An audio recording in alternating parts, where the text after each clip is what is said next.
Hello friends, कैसे हैं आप लोग। सबको मेरा जय भीम, नमो बुद्धा। बाबा Saheb Ambedkar life and mission में आज का टॉपिक है रूढ़वादी हिंदुओं को रास नहीं आए, डॉक्टर बाबा साहब अम्बेडकर के विचार। जब बाबा साहब जी ने सम्मेलन की अध्यक्षता स्वीकार कर ली और अपना अध्यक्षीय भाषण भी लिख दिया, तो मंडल के नेताओं ने पहले तो यह कहकर भाषण की हाथ से लिखी कॉपी मांगी कि वह उसे लाहौर में छपवाएंगे। लेकिन जब बाबा साहब जी ने उसे बम्बई में ही छपवाने को कहा, तो मंडल के नेता घबरा गए। उन्हें शक हो गया और भाषण की छपी कापियों को चतुराई से लाहौर मंगवा लिया। 22 अप्रैल 1936 को उन्होंने बाबा साहब जी को एक पत्र लिखा कि वह अपने अध्यक्षीय भाषण में से वह भाग काट दें जिनमें वेदों और गीता की आलोचना की गई है।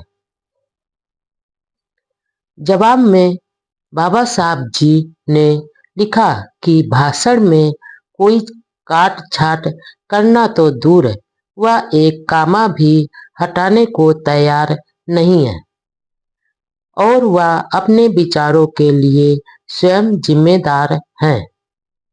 उन्होंने यह भी लिखा कि हिंदू के रूप में उनका यह आखिरी भाषण है।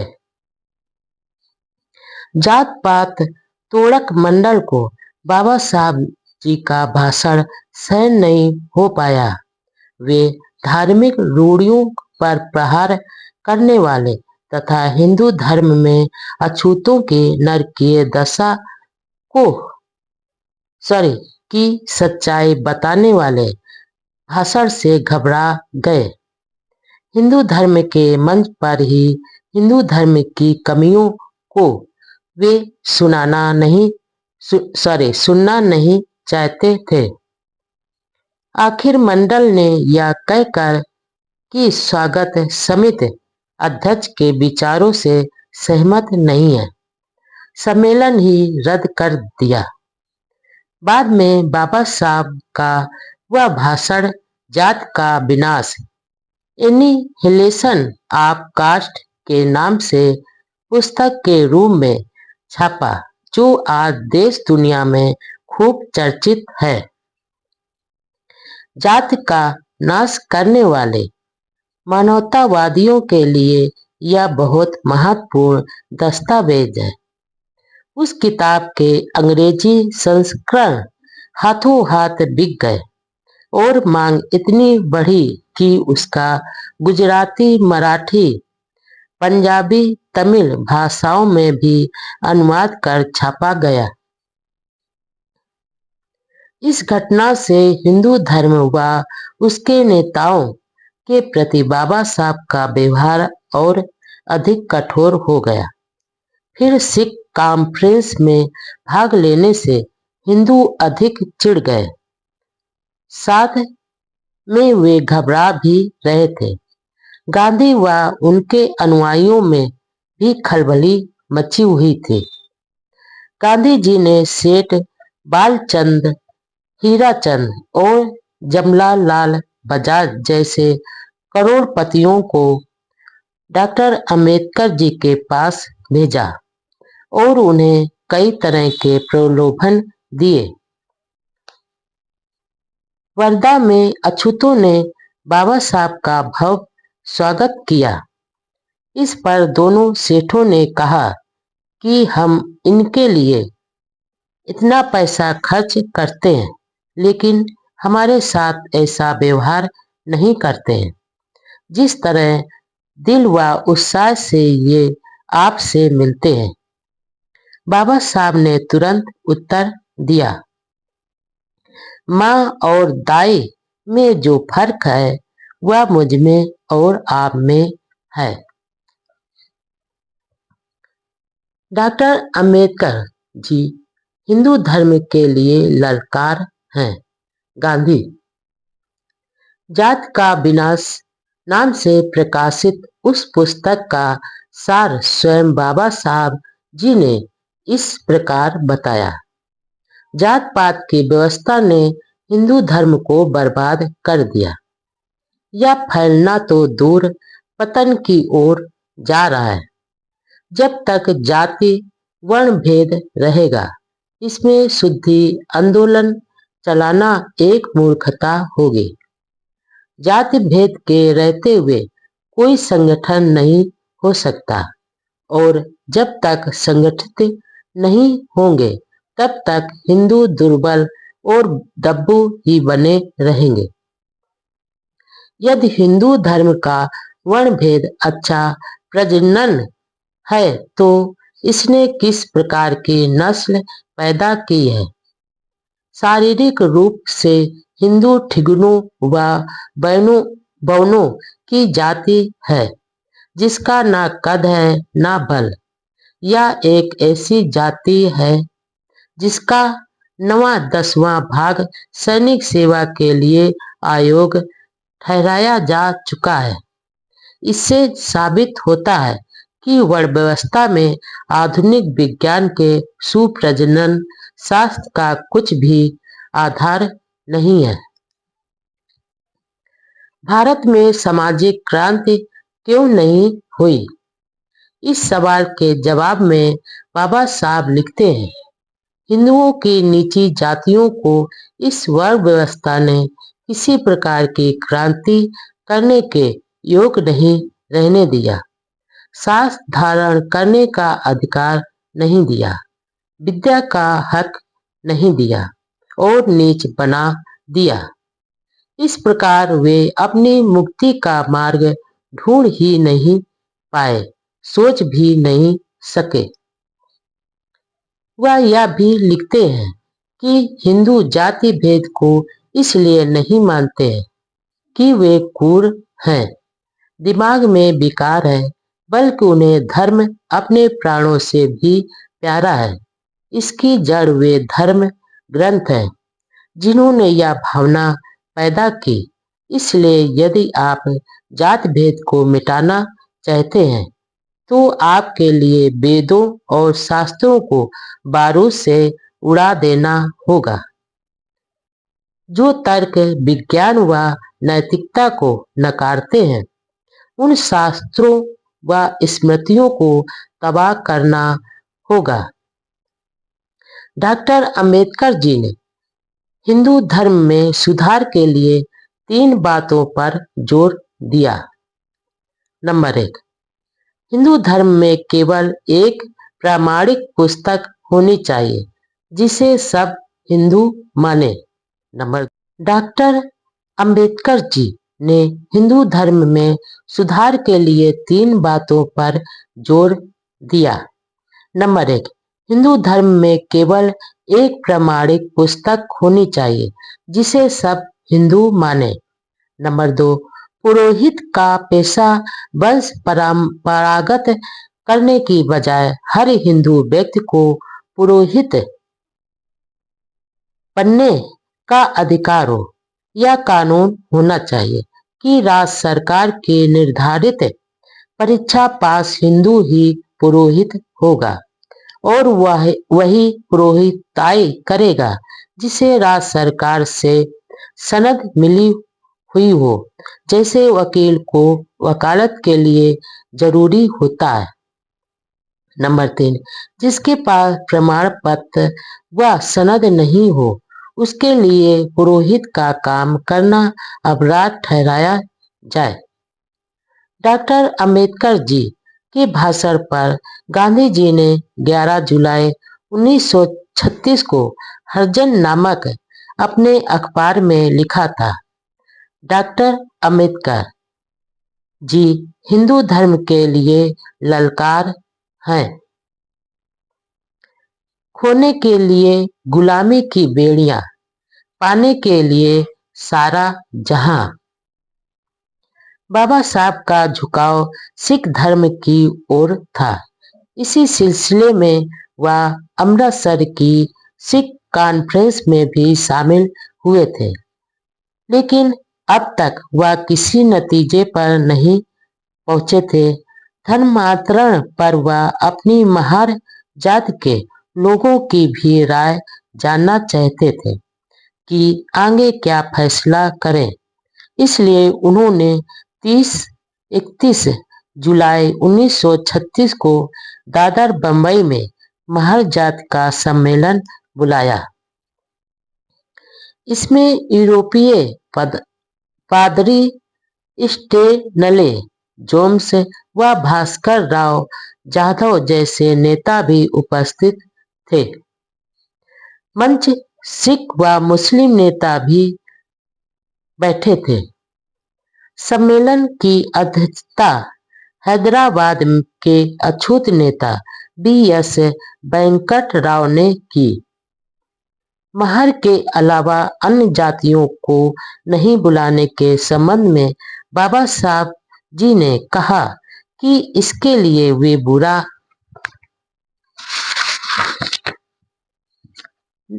नहीं माने। अन्य जातियां भी ऐसे सम्मेलन कर या जाहिर करें कि उनका समर्थन है।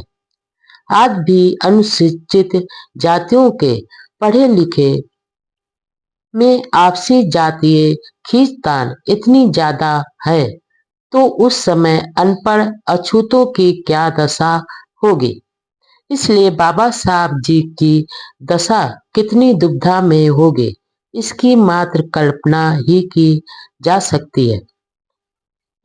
डॉक्टर अम्बेडकर जी ने सम्मेलन में मराठी भाषा में 50 पेज का एक लिखित भाषण दिया। उन्होंने अछूतों से कहा, तुम्हारे पास गंवाने के लिए कुछ भी नहीं है।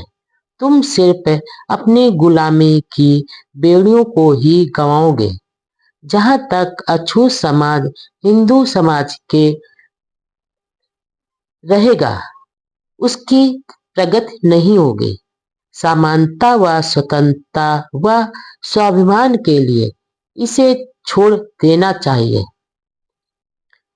तुम ऐसे धर्म में क्यों नरकीय जीवन गुजारते हो, जो तुम्हें अछूत समझकर तुम्हें सम्मान, आजीविका, शिक्षा, आवास और धन से दूर रखता है। बाबा साहब जी ने कहा, मैं तुम्हें बताना चाहता हूँ कि धर्म मनुष्य के लिए, मनुष्य धर्म के लिए नहीं है, और जो धर्म तुम्हें नीच समझता है वह धर्म नहीं, गुलाम बनाए रखने की साजिश है। जो धर्म तुम्हें इंसान नहीं समझता, पीने योग्य पानी भी नहीं लेने देता, धार्मिक स्थानों में जाने नहीं देता, वह धर्म धर्म कहलाने का हकदार नहीं है। जो धर्म तुम्हें शिक्षा से वंचित रखता है, सांसारिक विकास में बाधा डालता है, उसे धर्म हरगिज नहीं कहा जा सकता। जो धर्म अपने सहयोगियों से सहानुभूति व प्रेम करना नहीं सिखाता, वह धर्म नहीं, शक्ति का प्रदर्शन है। जो धर्म पशु को तो छूने की इजाजत देता है, लेकिन इंसान के छूने को पाप व अधर्म कहता है, वह धर्म नहीं बल्कि षड्यंत्र है। जो धर्म गरीब को गरीब और अनपढ़ रहने पर मजबूर करता है, वह धर्म नहीं बल्कि एक संकट है। वह धर्म नहीं बल्कि गुलाम बनाए रखने की साजिश है। डॉक्टर अम्बेडकर जी ने कहा, जिस धर्म में एक वर्ग विद्या अध्ययन करे, दूसरा शास्त्र धारण करे, तीसरा व्यापार करे और चौथा सिर्फ सेवा करे, ऐसा कहा गया है, वह धर्म मुझे स्वीकार नहीं। जो धर्म एक के हाथ में शस्त्र देकर दूसरे को निशस्त्र कहता है, वह धर्म नहीं बल्कि गुलाम बनाए रखने की साजिश है। जो धर्म कुछ लोगों के लिए धन प्राप्त करने का मार्ग खुला रखता है और बाकी लोगों को गुजारने के लिए दूसरों पर निर्भर रहने की आज्ञा देता है, वह धर्म नहीं बल्कि बड़ी स्वार्थपरता है। व्यक्ति के विकास के लिए 3 बातों की जरूरत होती है: सहानुभूति, समता और स्वतंत्रता।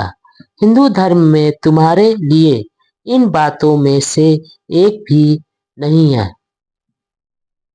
हिंदू तुम्हें परायों से भी अधिक पराये मानते हैं। शत्रुता से भरे इस वातावरण में रहकर तुम्हारा क्या भला होगा? एक मनुष्य दूसरे मनुष्य को इतना अधिक पतित नीच समझे कि उसको छूने से भी इनकार करे, ऐसी प्रथा हिंदू धर्म के अलावा और कहीं मिलेगी क्या?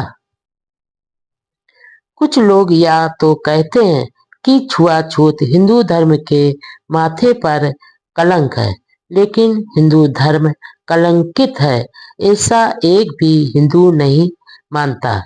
लेकिन तुम कलंकित हो, अपवित्र हो, या तो हिंदू मानते हैं। तुम्हारे में से जो मुसलमान या ईसाई हो गए, उनको हिंदू लोग अछूत नहीं मानते। तुम्हारी गरीबी, गुलामी व असमानता के लिए यदि कोई कारण है, तो वह तुम्हारा हिंदू धर्म है। जिस धर्म में मनुष्य की मनुष्यता का कोई मोल नहीं, वह धर्म किस काम का? कण कण में ईश्वर, तो फिर अछूत पशु से बदतर क्यों? कण कण में ईश्वर का वास है, ऐसे मानने वाले ढोंगी हैं, क्योंकि वे इंसान को पशु से भी बदतर मानते हैं। ईसाई और मुसलमान धर्म में ऊंच नीच नहीं है, लेकिन हिंदू लोग तुम्हें नीच समझते हैं, इसलिए मुसलमान और ईसाई भी तुम्हें नीच समझते हैं। इसलिए इस कलंक को धोने का सही उपाय है, और वह है हिंदू धर्म का त्याग। यह कहा जाता है कि हिंदुओं में कई लोग हिंदू धर्म में सुधार करने के लिए तैयार हैं, इसलिए उनके सहयोग से जाति भेद व छुआछूत को नष्ट करने की बजाय धर्म को छोड़ना उचित नहीं है। हिंदू धर्म के ऐसे ढोंगी समाज सुधारकों से मुझे घृणा है। अमेरिका में काले निग्रो को श्वेतों की गुलामी से आजाद कराने के लिए वहां के गोरे समाज सुधारकों ने गोरे शोषकों के खिलाफ ही घोर संघर्ष किया। क्या हिंदू समाज सुधारक अछूतों को श्रवण हिंदुओं की गुलामी से मुक्त कराने के लिए वैसा गृह युद्ध करने को तैयार है? हिंदू धर्म मेरी बुद्धि को जचता नहीं, लेकिन बाबा साहब जी ने साथ में यह भी कहा, धर्मांतरण की सार्थकता जांचे बिना कोई भी धर्मांतरण नहीं करे। यह मेरी राय है।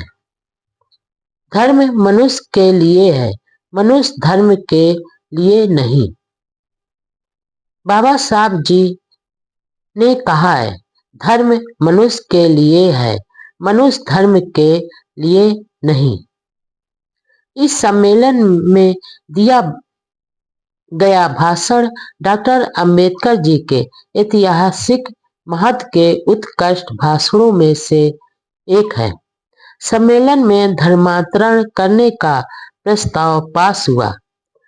डॉक्टर अंबेडकर जी ने सिख, इस्लाम, बौद्ध सभी धर्मों के प्रतिनिधियों से मिलकर विचार विमर्श किया, लेकिन सभी को यही जवाब दिया कि मैं अभी तक किसी निश्चित नतीजे पर नहीं पहुंचा हूं।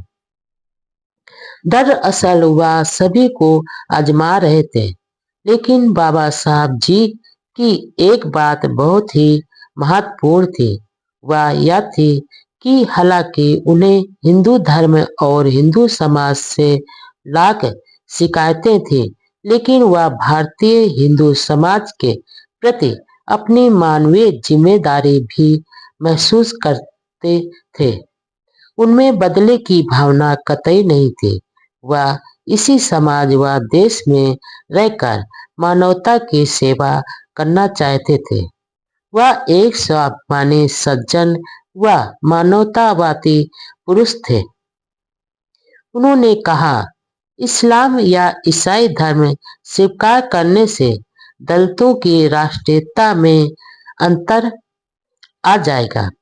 यदि वे इस्लाम कबूल करेंगे तो मुसलमानों की संख्या देश में दुगनी हो जाएगी और मुस्लिम सत्ता या राष्ट्र का खतरा भी पैदा होगा। यदि वे ईसाई बनेंगे तो ईसाइयों की संख्या काफी बढ़ जाएगी और इससे भारत में ब्रिटिश सत्ता सुदृढ़ होगी।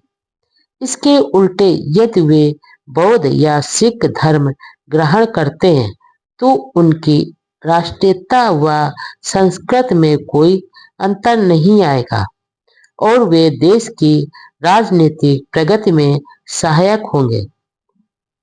ऐसा था बाबा साहब का राष्ट्र प्रेम।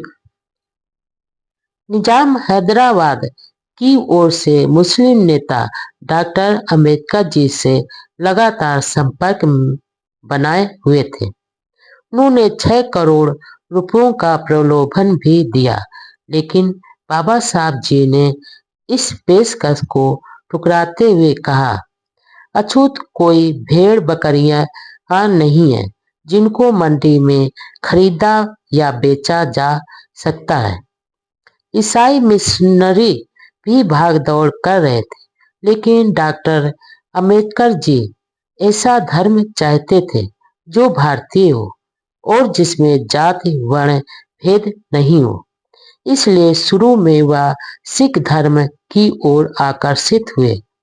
सिख नेताओं से लंबी चर्चाएं भी हुई, लेकिन हाँ नहीं कहा। यह सही है कि सिख धर्म में सैद्धांतिक तौर पर जाति वर्ण भेद नहीं है, लेकिन व्यवहार में वहां भी जात पात ऊंच नीच है, अछूत जातियां हैं, जिससे स्वयं सिख नेताओं ने भारत सरकार के समक्ष स्वीकार भी किया है। सिख धर्म का उदय हिंदू धर्म में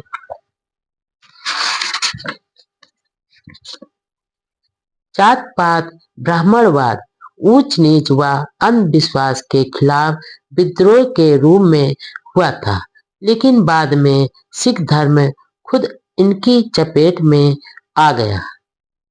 गांधी वर्ण व्यवस्था के रक्षक थे, डॉक्टर अंबेडकर इसके विनाशक। धर्मांतरण की घोषणा के बाद एक विचित्र बात यह मालूम होती है कि दलित जातियों को अपने अपने धर्म में शामिल करने के लिए अर्थात गले लगाने के लिए सभी धर्म चाहते थे। उनके नेता बार बार डॉक्टर अंबेडकर जी से मिल रहे थे, भविष्य में धर्म परिवर्तित अछूतों के सामाजिक आर्थिक विकास का भरोसा भी दिला रहे थे। एक मुश्त करोड़ों रुपए सहायता राशि देने को भी तैयार थे, लेकिन हिंदू धर्म गुरु व समाज के नेता अछूतों व उनके नेता डॉक्टर अंबेडकर जी को मनाना तो दूर उल्टा गालियां दे रहे थे। कुछ गिने चुने सुधारवादी लोग चिंता जता रहे थे, लेकिन उनका कोई महत्व नहीं आका रहा था। पूरा हिंदू समाज उदासीन व बेफिक्र था। धर्म को बचाने की बजाय डॉक्टर अंबेडकर जी को कोसने में लगा हुआ था। अछूतों का धर्मांतरण के निर्णय से हिंदू नेता परिचित थे, लेकिन वे उदासीन थे। उनमें ऐसी उदासीनता क्यों है, इसके बारे में डॉक्टर अंबेडकर जी ने लिखा, उदासीनता से बढ़कर कोई रोग नहीं हो सकता है और वर्ण व्यवस्था के जाति वर्ण भेद के कारण ये उदासीन है, क्योंकि वर्ण भेद के रहते संगठित हो ही नहीं सकते, सहयोग नहीं कर सकते। कांग्रेस के नेता भी धर्मांतरण के सवाल पर उदासीन ही रहे। उधर हिंदू नेता कांग्रेस नेताओं की आलोचना करते थे। वर्ण व्यवस्था हिंदू धर्म का एक रोग है, जिसके लिए गांधी जी ने डॉक्टर अंबेडकर जी को कहा था, यदि आप वर्ण भेद का विनाश करना चाहते थे तो मैं आपके पक्ष में नहीं हो सकता। यानी गांधी रोग के रक्षक थे और डॉक्टर अंबेडकर जी रोग के विनाशक थे। आखिर गंदगी को गंदगी से कैसे धोया जा सकता है? जात भेद का समर्थन करके छुआछूत का निवारण नहीं किया जा सकता। डॉक्टर अंबेडकर जी द्वारा धर्मांतरण की घोषणा के बाद मैसूर राजा ने घोषणा कर दी कि दरबार के दशहरा महोत्सव में दलित जात के लोग शामिल हो सकेंगे और sir G P Ramaswami Iyer की कोशिशों के बाद त्रिवणकोर रियासत में राज के अधीन सैकड़ों मंदिरों के दरवाजे अछूतों के लिए खुले कर दिए। गांधी जी पहले यंग इंडिया नाम से अखबार निकालते थे, लेकिन पुणे समझौते के बाद इसका नाम हरिजन कर दिया। 10 जून 1936 को एक इटालियन भिक्षु लोकनाथ भी दादर के राजगृह में बाबा साहब से मिले।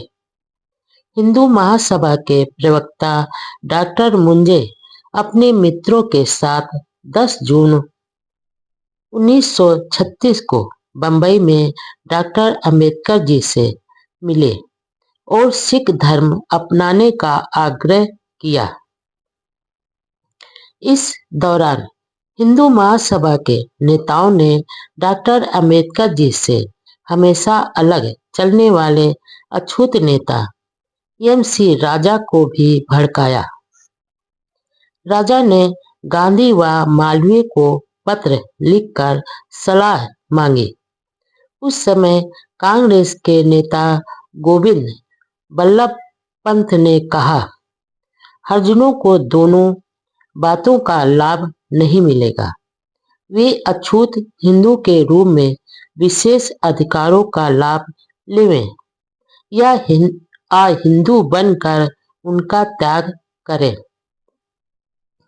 पंत को डॉक्टर अंबेडकर जी ने जवाब दिया, कांग्रेस पार्टी की यह साजिश है कि अछूत लोग और मैं घबराकर आने वाले चुनाव में लड़े ही नहीं। पार्टी की कोशिश है डॉक्टर अंबेडकर जी और उनके अनुयायियों को हिंदू धर्म में रहने के लिए मजबूर किया जाए। डॉक्टर अंबेडकर जी के कहने का अर्थ यह था कि अछूतों को जो सीटें मिली हैं वे हिंदुओं के हिस्से में से न होकर आम चुनाव क्षेत्र से प्राप्त हुई हैं। अछूतों का जो वर्गीकरण किया गया है वह धार्मिक दृष्टि से नहीं होकर सामाजिक और आर्थिक आधार पर किया गया है। पंत और डॉक्टर अंबेडकर जी के बीच वाद विवाद के बारे में संडे स्टेट्समैन अखबार ने लिखा कि डॉक्टर अंबेडकर जी जैसे कानून विशेषज्ञ संवैधानिक विषयों में हस्तक्षेप करने वाले कोई एरे गैरे व्यक्ति नहीं है। वह संविधान विज्ञान के महान कानून विशारद हैं। किस समय किस मुद्दे पर क्या बोलना है वे अच्छी तरह जानते हैं। उनके पास बुद्धि की बड़ी पूंजी है, इसलिए वे हर समय किसी भी विषय पर वाद विवाद की स्थिति में तैयार रहते हैं। इसलिए डॉक्टर साहब का कहना उचित है। इधर डॉक्टर अंबेडकर जी के विरोधी अछूत नेता एम.सी. राजा गांधी जी सहित कई हिंदू नेताओं से डॉक्टर अंबेडकर जी के विचारों के खिलाफ पत्र व्यवहार करते रहते थे। गांधी जी को यह अच्छा अवसर मिला और उन्होंने राजा से पूछे बिना ही राजा के पत्रों को अपने अखबार में छाप दिए। अब पाठक अंदाज लगा सकते हैं कि डॉक्टर अंबेडकर जी पर क्या गुजरी होगी। राजनीतिक क्षेत्र में संघर्ष, लेबर पार्टी की स्थापना। बाबा साहब के मन में अछूत किसान, मजदूर, मेहनतकश कौम के अधिकारों की बहुत चिंता थी। उनकी इच्छा थी राजनीति में प्रवेश कर कानून के माध्यम से इनके अधिकारों की रक्षा हो तथा प्रगति करे। गवर्नमेंट ऑफ इंडिया एक्ट 1935 के अनुसार राज्य सरकारों को स्वशासन का अधिकार दिया जाना था और फरवरी 1937 में राज्यों में चुनाव होने जा रहे थे। हर पार्टी चुनाव की तैयारियां कर रही थी। इस स्वशासन का लाभ आम आदमी तक पहुंचाने के लिए डॉक्टर अंबेडकर जी ने अपने साथियों के साथ विचार विमर्श किया और अगस्त 1936 में स्वतंत्र मजदूर दल इंडिपेंडेंट लेबर पार्टी का गठन किया। इंडिपेंडेंट लेबर पार्टी का दृष्टिकोण सिर्फ अछूतों तक ही सीमित नहीं था, बल्कि इसका उद्देश्य भूमिहीनों, गरीब किसानों तथा मजदूरों के हितों की रक्षा तथा उनकी समस्याओं का समाधान करना था। हालांकि पार्टी का कार्यक्षेत्र बंबई राज तक ही सीमित था। डॉक्टर अंबेडकर जी ने नई राजनीतिक पार्टी में अछूतों के अलावा गैर दलितों को भी जोड़ने की योजना बनाई, क्योंकि उन्होंने लिखा, आज का युग जातीय गठबंधन का नहीं है। इंडिपेंडेंट लेबर पार्टी का उद्देश्य श्रमिकों का कल्याण है या मजदूरों का संगठन है। दलित वर्ग डिप्रेस्ड क्लास नाम के स्थान पर मजदूर शब्द का प्रयोग करने का उद्देश्य एक ही है, वह है मजदूर वर्ग में दलित वर्ग का समावेश करना। लेबर पार्टी की मान्यता थी कि किसान की जमीन के निरंतर टुकड़े होना और उन पर जनसंख्या का दबाव होना किसानों की गरीबी का मुख्य कारण है। इसका समाधान यह है कि पुराने लघु उद्योगों को बहाल किया जाए और नए उद्योग शुरू किए जाएं। लोगों की योग्यता और उत्पादन शक्ति बढ़ाने के लिए उन्हें तकनीकी शिक्षा दी जाए। इसके लिए सरकार की ओर से उद्योग चलाने और प्रबंध करने का सुझाव दिया गया। कारखाने के कामगारों के रोजगार तथा कल्याण के लिए बेहतर कानून बनवाना भी पार्टी का एक लक्ष्य था। काम के घंटे तय करना, प्रमोशन के अवसर देना, वेतन, छुट्टियां, आवास की उपयुक्त सुविधा आदि के लिए प्रभावी कानून बनवाने के लिए सरकार को बाध्य करना दल के अन्य लक्ष्य थे। सामाजिक सुधारों के बारे में पार्टी ने घोषणा की कि पार्टी समाज सुधारकों व प्रगतिशील विचारकों को सहयोग करेगी तथा पूंजीवाद, ब्राह्मणवाद, सामंतवाद व धर्मांधता का घोर विरोध करेगी। पार्टी में सुझाव दिया कि धार्मिक स्थलों का अतिरिक्त बेशुमार धन शैक्षणिक कार्यों में खर्च किया जाना चाहिए। गांव की दशा सुधार कर आधुनिकीकरण की भी पार्टी योजना बनाएगी।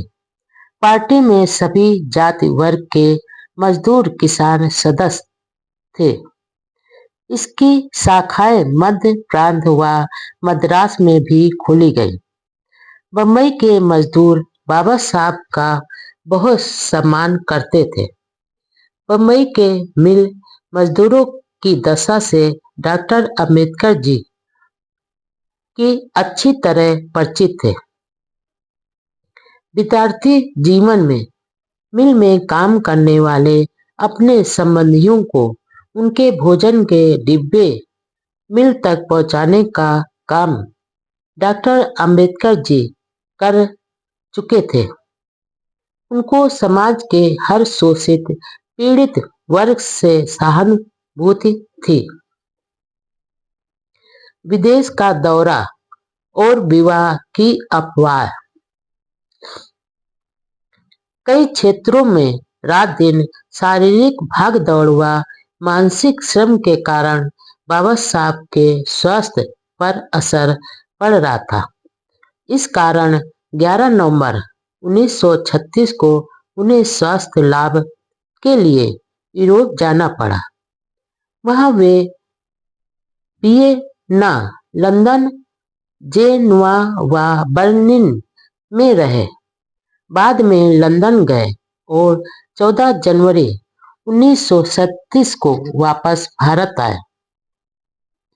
दरअसल बाबा साहब का मुख्य उद्देश्य तो लंदन जाना था, जहां उन्हें ब्रिटिश अधिकारियों से यह चर्चा करनी थी कि अछूतों द्वारा सिख धर्म अपनाने के बाद नए संविधान में क्या उनके राजनीतिक हित सुरक्षित रहेंगे। इसके लिए वह 1 सप्ताह लंदन में रहे। वह विदेश से लौटे तो उनके स्वागत में हजारों लोग बम्बई बंदरगाह पर मौजूद थे। इन लोगों में बाबा साहब के अनुयायियों व शुभ चिंतकों के अलावा कुछ ऐसे लोग भी थे जो डॉक्टर अंबेडकर जी की विदेशी पत्नी को देखने के लिए आए थे। दरअसल यूरोप यात्रा के दौरान विधित व्रत नामक बम्बई के एक मराठी अखबार ने एक निराधार खबर छापी थी कि डॉक्टर अंबेडकर जी ने यूरोप में एक विदेशी महिला से शादी रचा ली है। लेकिन उनके अनुयायियों को पूरा भरोसा था कि बाबा साहब ऐसा क्षणिक फैसला नहीं करेंगे और उनके भरोसे के मुताबिक बाबा साहब अकेले ही बाहर आए। जब उन्हें इसके बारे में बताया तो उन्होंने इस अफवाह का खंडन किया। कई बार ऐसा होता है, विद्वान व प्रतिभाशाली पुरुषों से प्रति स्त्रियां जल्दी आकर्षित होती हैं। उस समय ऐसी अफवाह थी कि एक अंग्रेज स्त्री डॉक्टर अंबेडकर जी की पर्सनालिटी से मोहित हो गई थी। और उनके साथ विवाह करने का आग्रह किया था, लेकिन यह सब झूठ था। उनके सामने तो करोड़ों अछूतों के उद्धार का मकसद था।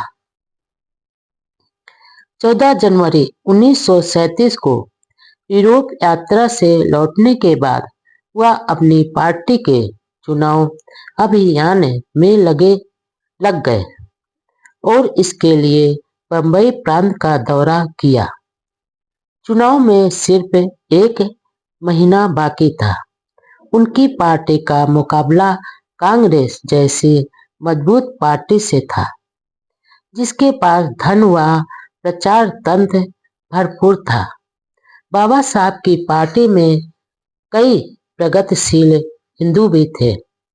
बंबई विधानसभा की कुल 176 सीटें थी, जिसमें सिर्फ 15 सीटें आरक्षित थी और पार्टी ने 17 उम्मीदवार खड़े किए।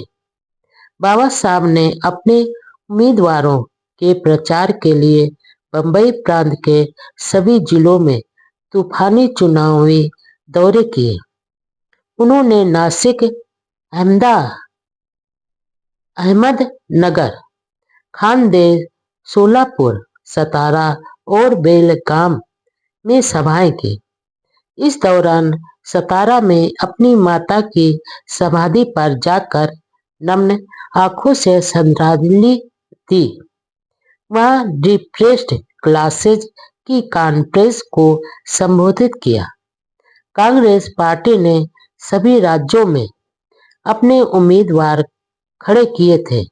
कांग्रेस ने 2 सीटों पर काफी ताकत झोंकी। पहली, जहां से बाबा साहब उम्मीदवार थे, और दूसरी एल.बी. भोपटेकर की सीट पर भोपटकर डेमोक्रेटिक स्वराज पार्टी के उम्मीदवार थे और एक समय पक्के कांग्रेसी थे। बाबा साहब ने भोपटेकर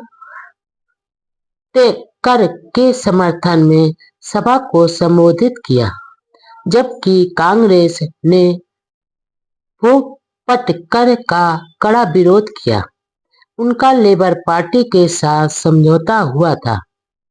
डॉक्टर अम्बेडकर जी के सामने कांग्रेस पार्टी के उम्मीदवार के रूप में प्रसिद्ध क्रिकेटर खिलाड़ी के बालू पालवनकर थे। साथ ही 2 अन्य उम्मीदवार देवरुखकर व राजभोज को डॉक्टर अम्बेडकर जी के वोट काटने के लिए खड़ा कर दिया। बाबा साहब को हराने के लिए कांग्रेस ने पूरी ताकत झोंक दी। लेबर पार्टी की शानदार जीत, अछूतों में खुशी की लहर। 17 फरवरी 1937 को चुनाव हुआ। इसमें डॉक्टर अम्बेडकर जी की लेबर पार्टी के 17 में से 15 उम्मीदवार चुनाव जीत गए। बाबा साहब भारी वोटों से जीते थे और के बालू की पराजय हुई। कांग्रेस की सारी मेहनत पर पानी फिर गया। दलितों के लिए सुरक्षित 15 सीटों में से कांग्रेस केवल 2 सीटें ही जीत सकी थी। इस चुनाव में उन अछूत नेताओं के खिलाफ भी कांग्रेस ने जमकर प्रचार किया, जिन्होंने पूना पैक्ट पर हस्ताक्षर किए थे। 17 में से 15 उम्मीदवारों की जीत से महाराष्ट्र के दलितों में खुशी की लहर दौड़ गई। इंडिपेंडेंट लेबर पार्टी की यह शानदार जीत थी। इसी समय एक अन्य सफलता ने भी बाबा साहब व उनके अनुयायियों को खुशियां दिलाई। महर तालाब के केस का फैसला भी बंबई हाई कोर्ट ने 17 मार्च 1937 को अछूतों के पक्ष में कर दिया। 19 मार्च 1927 को शुरू हुआ संघर्ष 10 साल बाद विजय के रूप में बदला। चुनाव में कांग्रेस की जीत हुई, लेकिन वह पुरानी अंतरिम सरकार के खिलाफ अविश्वास प्रस्ताव लाना चाहते थे। डॉक्टर अंबेडकर जी विपक्ष के मजबूत नेता के रूप में थे, जो कांग्रेस के लिए बड़ी चुनौती थी, क्योंकि एक तो वह कांग्रेस के कट्टर आलोचक थे, दूसरे कांग्रेस की राजनैतिक चालों को भली भांति जानते थे। कांग्रेस नेताओं ने अस्थायी सरकार के खिलाफ अविश्वास प्रस्ताव पेश करने के लिए सर धर्मजीत शाह, वी कपूर व जमना दास मेहता ने डॉक्टर अंबेडकर जी से सहयोग मांगा। डॉक्टर अंबेडकर जी को इस प्रस्ताव में कोई तुक नहीं दिखाई दिया, इसलिए उन्होंने मना कर दिया। थोड़े दिनों बाद इंडिपेंडेंट लेबर पार्टी की एक विशाल सभा बंबई के कामगार मैदान में हुई। इस सभा में बोलते हुए डॉक्टर अंबेडकर जी ने कांग्रेस को चेतावनी दी, हमें यह नहीं लगता कि ब्रिटिश सत्ता से कांग्रेस पार्टी का चल रहा कथित संघर्ष खत्म होने तक हमारे दुख और शिकायतें वैसी ही चलती रहें। अपने भाषण में कांग्रेस के जवाहरलाल नेहरू की उस सोच की कड़ी निंदा की, जिसके कारण उन्होंने अपने नौकर हरि को दलित वर्ग के नामी उम्मीदवार के सामने खड़ा कर दिया और उस अछूत नौकर को जितवा भी दिया। उन्होंने यह भी स्पष्ट किया कि अंतरिम सरकार में उन्होंने मंत्री पद क्यों नहीं स्वीकार किया। उन्होंने बताया कि ऐसे मंत्रिमंडल में मंत्री बनने का क्या औचित्य था, जो अल्पमत में हो और अधिक समय तक चलने वाला नहीं हो। बंबई विधानसभा डॉक्टर अंबेडकर जी ने हरिजन शब्द का विरोध किया। आखिर कांग्रेस ने सरकार बनाने का फैसला किया। अस्थायी सरकार ने त्याग पत्र दे दिया था। 19 जुलाई 1937 को विधानसभा में चुने गए नए मंत्रिमंडल ने शपथ ग्रहण की, जिसमें एक भी दलित मंत्री नहीं था, अधिकतर ब्राह्मण ही थे। शपथ ग्रहण समारोह में अन्य सदस्यों के विपरीत डॉक्टर अंबेडकर जी ने गीता पंथ हाथ में रखकर शपथ ग्रहण करने से मना कर दिया और अलग सम्मानजनक ढंग से शपथ ग्रहण की। उस समय की विधान सभाओं में बंबई विधानसभा के सदस्य डॉक्टर अंबेडकर जी और जमना दास मेहता, जो विरोध पक्ष में थे, देश भर के श्रेष्ठ विधायकों में गिने गए थे। डॉक्टर अंबेडकर जी पूरी विधानसभा में सबसे अधिक शिक्षित, योग्य व निडर सदस्य थे। कांग्रेस के अधिकतर विधायक नौसिखिए व जानकारियों के अनभिज्ञ थे, जो कांग्रेस कभी ऊंची आवाज में ब्रिटिश सरकार के विरोध में कहती थी कि विधानमंडल में जाना हराम है। जिस पार्टी के लोग ऊंची भाषा में कहते थे कि विधानमंडल में तो डेडे चमार जाएंगे, हम नहीं, वही पार्टी अब ब्रिटिश सत्ता के अधीन मंत्रिमंडल बनाकर सत्ता में थी। विधानसभा में एक बार एक सरकारी बिल में अछूतों के लिए हरिजन शब्द का प्रयोग करने की सिफारिश की गई। उसका विरोध नासिक के दलित नेता बाबा साहब गायकवाड़ और डॉक्टर अंबेडकर जी ने किया।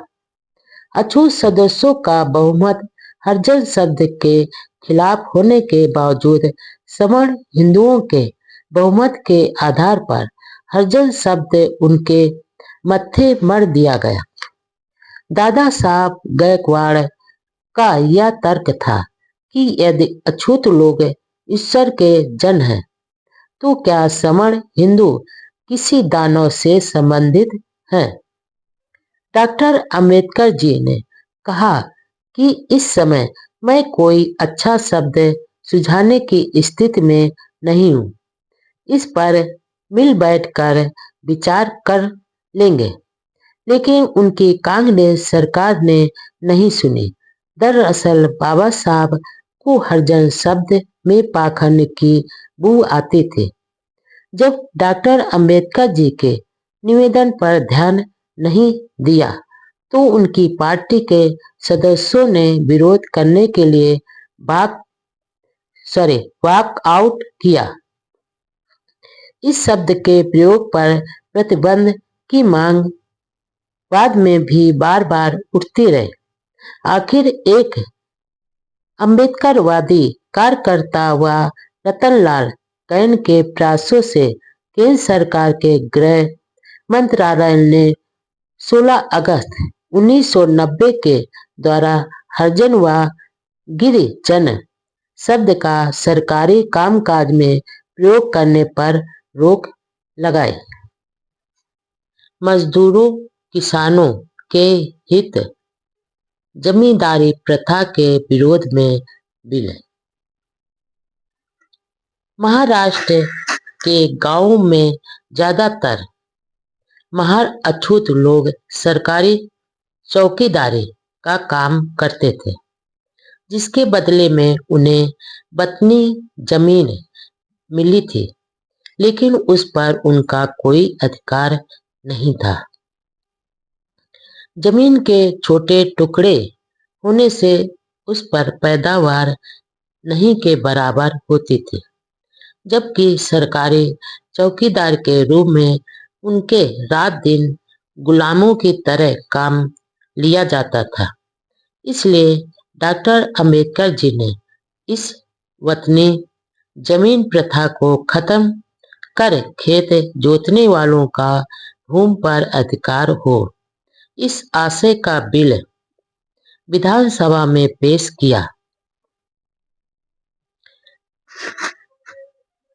लेकिन कांग्रेस सरकार का समर्थन न मिलने के कारण बिल पास नहीं हो सका। इसके बाद कोकण क्षेत्र की खेती प्रथा, जो जमींदारी प्रथा जैसी थी, उसे भी खत्म करने के लिए डॉक्टर अंबेडकर जी ने बिल पेश किया।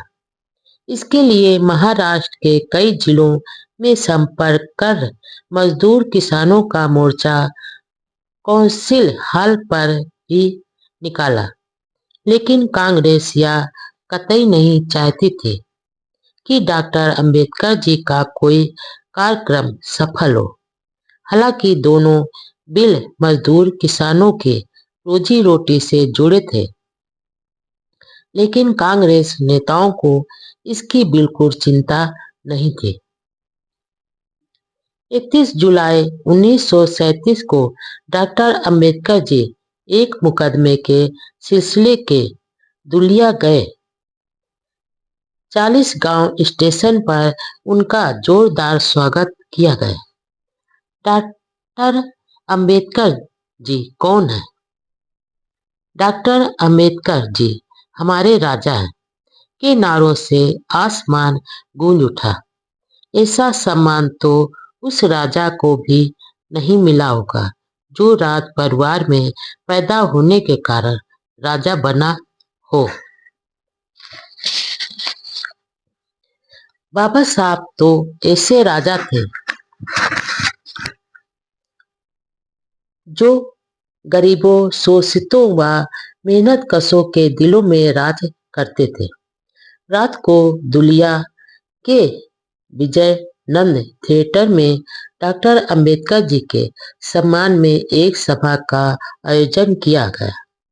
वहां उन्होंने कहा, हमें यह बात अच्छी तरह ध्यान में रखनी चाहिए कि अछूतों के कल्याण के प्रति ध्यान न देने वाले अंग्रेजों की जगह अब सामाजिक जीवन में अत्याचार करने वाले लोगों ने सत्ता पर कब्जा कर लिया है, जो कांग्रेस से हैं। अब सावधान रहने की जरूरत है। हर मंत्रिमंडल में ब्राह्मण नेता हैं। इसमें दलितों के लिए कोई स्थान नहीं है। कांग्रेस पार्टी मंत्रिमंडल द्वारा ब्राह्मणवाद को घुसा रही है। मेहनतकश मजदूरों के चहेते नेता बने डॉक्टर अंबेडकर जी। औद्योगिक विवाद बिल के अनुसार मजदूरों के हड़ताल करने के अधिकार को कुछ परिस्थितियों में अवैध या जुर्म घोषित करने का अधिकार सरकार को मिला हुआ था। इसके खिलाफ डॉक्टर अंबेडकर जी की लेबर पार्टी और बंबई प्रांतीय ट्रेड यूनियन कांग्रेस ने 7 नवंबर 1938 को बंबई व अन्य शहरों की मिलों में एक दिन की हड़ताल करने की घोषणा की।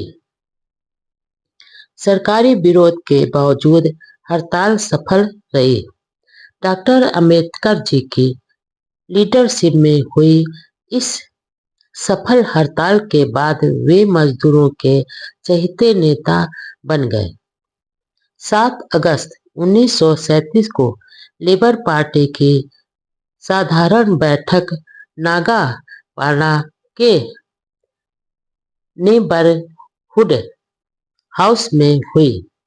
डॉक्टर अंबेडकर जी पार्टी के अध्यक्ष व कोषाध्यक्ष चुने गए। Barrister MB.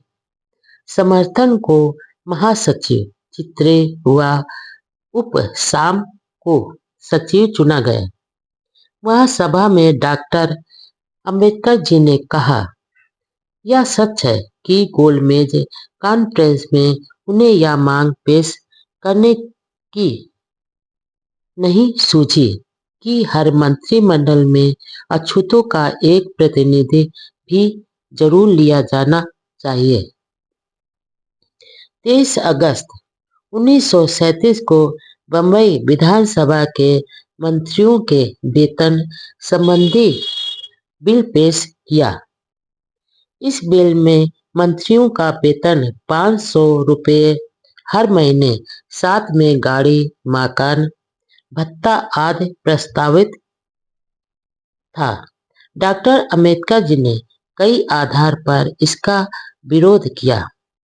उन्होंने कहा, मंत्रियों का वेतन निर्धारित करते समय 4 सिद्धांतों से नियंत्रित होना जरूरी है। पहला, सामाजिक स्तर, दूसरा, योग्यता, तीसरा, जनतंत्र और चौथा, निष्ठा व प्रशासन की पवित्रता। राज्य के 3 आधारों में कार्यपालिका विभाग की भूमिका निभाती है। जो व्यक्ति योग्य है उसके लिए 500 रुपये की राशि जनता द्वारा प्रदत्त विश्वास की तुलना में कोई महत्व नहीं रखती, इसलिए वह जीवन के अन्य क्षेत्रों में जा सकता है। और परिणाम यह हो सकता है कि जिनके लिए पैसों का विरोध महत्व नहीं है, वे लोग राजनीतिक शक्ति पर कब्जा जमा लेंगे। उन्होंने आगे कहा, यदि देश के जीवन स्तर को ध्यान में रखा जाए तो हर मंत्री को 75 रुपये वेतन मिलना चाहिए। जैसा कि डॉक्टर जॉनसन का विचार था कि देशभक्ति दुष्ट बदमाशों के लिए अंतिम शरण है, उसमें मैं इतना जोड़ना चाहता हूँ कि राजनीतिज्ञों के लिए भी देशभक्ति अंतिम आश्रय स्थान है। उन्होंने मंत्रियों के ढोंग व त्याग का भी जिक्र किया और कहा कि मंत्रियों को इतना वेतन जरूर दिया जाना चाहिए कि वे भ्रष्ट न हो। सदन में सदस्य नामदार खेर ने बाबा साहब जी द्वारा ही जारी जा रही निस्वार्थ सेवा की खूब सराहना की। डॉक्टर अंबेडकर जी ने कई बार कहा था कि दलित सेवा राष्ट्र सेवा अथवा देश सेवा ही है। बैलों की तरह कष्ट भोग रहा है किसान। सामाजिक कार्यों के साथ डॉक्टर अंबेडकर जी द्वारा लेबर पार्टी का प्रचार अभियान भी चलता रहता था। सितंबर 1937 में मैसूर में आयोजित एक सभा में उन्होंने कहा, मेरा यह पक्का विश्वास है कि गांधी जी को गरीबों मजदूरों के दुखों की कोई चिंता नहीं है और उनके हाथों इन वर्गों का भला होने वाला नहीं है। कांग्रेस कोई क्रांतिकारी संस्था नहीं है। यदि ऐसी संस्था होती तो मैं भी कांग्रेस में शामिल जरूर होता। कांग्रेस में तो इतना भी साहस नहीं है कि आम आदमी को आर्थिक व सामाजिक समानता देने के आदर्श की घोषणा कर सके। कांग्रेस तो आम आदमी को वह स्वतंत्र और समय देने का वचन भी नहीं दे सकते जिससे वह स्वयं की इच्छा अनुसार प्रगति कर सके। उन्होंने आगे कहा कि जब तक उत्पादन के साधनों पर थोड़े से लोगों का नियंत्रण अपने स्वार्थ के लिए होगा तब तक ऐसा संभव नहीं हो सकेगा। गांधीवाद के अनुसार तो किसान हल के आगे जुते हुए दो बैलों की तरह तीसरा बैल है जो बैलों की तरह ही कष्ट भोग रहा है। 17 सितंबर 1937 को बम्बई विधानसभा के पूर्ण सत्र में डॉक्टर अंबेडकर जी ने कोकण क्षेत्र में प्रचलित बेगारी की खोती प्रथा को बंद करने के लिए बिल पेश किया। इस प्रथा के अनुसार जब भी रजवाड़ों का मन होता मेहनत कश मुजारों किसानों को भूमि से हटा दिया जाता था। बाबा साहब ने खेतों पर खेती करने वाले किसानों को मालिकाना अधिकार की मांग की। भारत के इतिहास में यह पहला अवसर था जब विधानसभा में किसानों के हितों के लिए कोई विधायक इस तरह के बिल पेश कर रहे थे। सरकार के किसान विरोधी रवैये के कारण इस बिल पर विधानसभा में विचार नहीं हो सका। मुजारों किसानों से अतिरिक्त काम लिया जाता था जिसके खिलाफ भी बाबा साहब ने बिल पेश किया। उस समय तो कुछ नहीं हो पाया लेकिन 1950 को कानून की धारा के अधीन यह अपराध घोषित किया गया। बाबा साहब ने दूसरा बिल महार वतन कुप्रथा को बंद करने के लिए पेश किया जिसके लिए वह 1927 से आंदोलन चला रहे थे। आखिर 1959 में महार वतन की प्रथा बंद हुई। एक उर्दू दैनिक अखबार के संपादक अली बहादुर खान ने प्रसिद्ध मराठी अखबार विधित व्रत के संपादक आर के तटनीस के खिलाफ एक लेख के सिलसिले में मानहानि का मुकदमा दर्ज कर रखा था। तटनीस बाबा साहब के घनिष्ठ मित्र थे इसलिए उन्होंने अपने मित्र के केस में बहुत अध्ययन कर पैरवी की। वह एक ही दिन में 7 घंटे तक लगातार बहस का उत्तर देते रहे। शोषणकारी शक्तियों से हमेशा सावधान रहें। उन दिनों मिलों के बुनाई आदि कुछ विभागों में अछूतों को नौकरी नहीं दी जाती थी। रेलवे विभाग में पोर्टर तक की नौकरी अछूतों को नहीं दी जाती थी, क्योंकि पोर्टरों से स्टेशन मास्टर घरेलू काम करवाते थे, इसलिए अछूतों को नहीं लेते थे। डॉक्टर अंबेडकर जी ने इस अन्याय के खिलाफ बार बार आवाज उठाई। मनमाड़ में रेलवे के अछूत मजदूरों की सभा में डॉक्टर अंबेडकर जी ने कहा, ब्राह्मणवाद और पूंजीवाद ये दोनों मजदूरों के दुश्मन हैं, क्योंकि दोनों समता, स्वतंत्रता व बंधुत्व के खिलाफ हैं। डॉक्टर अंबेडकर जी शुरू से ही कम्युनिस्टों के विरोधी थे।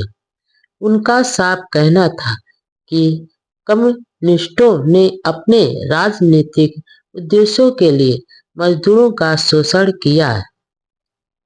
साम्यवादियों की वर्ग आधारित आर्थिक व्याख्या से डॉक्टर अंबेडकर जी सहमत नहीं थे। वह मानते थे कि सिर्फ धन ही नहीं, बल्कि धर्म और सामाजिक सम्मान भी जीवन में महत्वपूर्ण है। सामाजिक सुधार की समस्या सब समस्याओं की जड़ है और कम्युनिस्ट उस पर विचार नहीं करते हैं। नवंबर 1937 में बंबई के आद्रविड़ तरुण संघ के कुछ अछूत युवकों द्वारा बाबा साहब का सम्मान किया गया। वहां उन्होंने युवाओं को आगाह किया कि वे कांग्रेस में नहीं जाएं।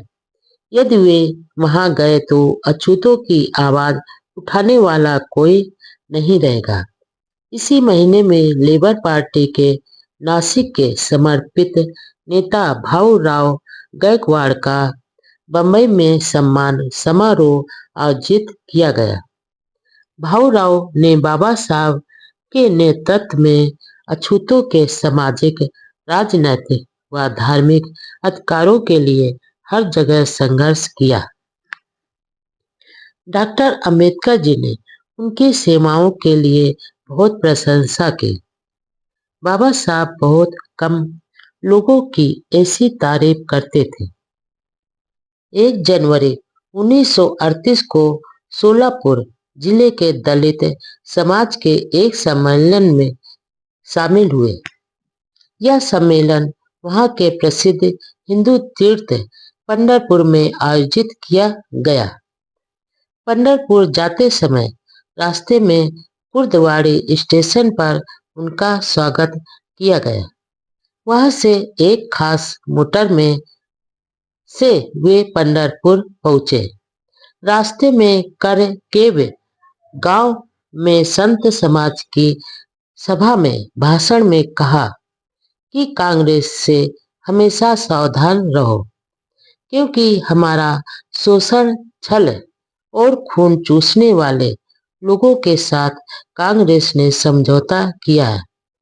हमें हमेशा याद रखना चाहिए कि खादी के कपड़े व खादी की टोपी पहनकर ये लोग हमारे कल्याण का ढोंग रच रहे हैं। दोपहर को पंढरपुर पहुंचने पर डाक बंगले तक डॉक्टर अंबेडकर जी को जुलूस के रूप में लाया गया। इस सम्मेलन में लगभग 1000 प्रतिनिधि थे।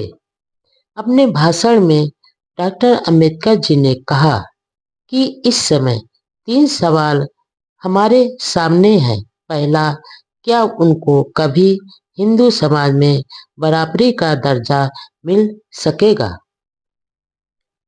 दूसरा सवाल कि क्या हमें राष्ट्रीय संपत्ति में पर्याप्त हिस्सा मिलेगा? और तीसरा सवाल यह है कि हमारे स्वाभिमान और स्वयं की सहायता करने के आत्मनिर्भरता आंदोलन का आगे क्या होगा? पहले सवाल का जवाब यह है कि जब तक जाति व्यवस्था रहेगी तब तक यह संभव नहीं होगा। दूसरे सवाल के जवाब में उन्होंने पूंजीवादियों द्वारा शासित कांग्रेस द्वारा पिछड़ों के साथ किए जा रहे व्यवहार की कड़ी निंदा करते हुए बताया कि जब तक कांग्रेस पूंजीपतियों के हाथ में है, तब तक गरीब जनता अपने आर्थिक विकास के लिए वर्तमान सरकार पर विश्वास नहीं कर सकती। इसके लिए बाबा साहब जी ने कहा कि गरीबों का शोषण करने वाले पूंजीपतियों के खिलाफ साझा मोर्चा बनाकर संघर्ष जारी रखना चाहिए होगा। उन्होंने कहा कि हमें यह बात ध्यान में रखनी है कि वे इस कदम द्वारा कुछ भी खोने वाले नहीं हैं, जबकि वे सब कुछ प्राप्त कर सकते हैं। बस उन्हें बलिदान के लिए तैयार रहना होगा। मौत के डर से मुक्त होकर शेरों की तरह गरज कर आगे बढ़ना होगा।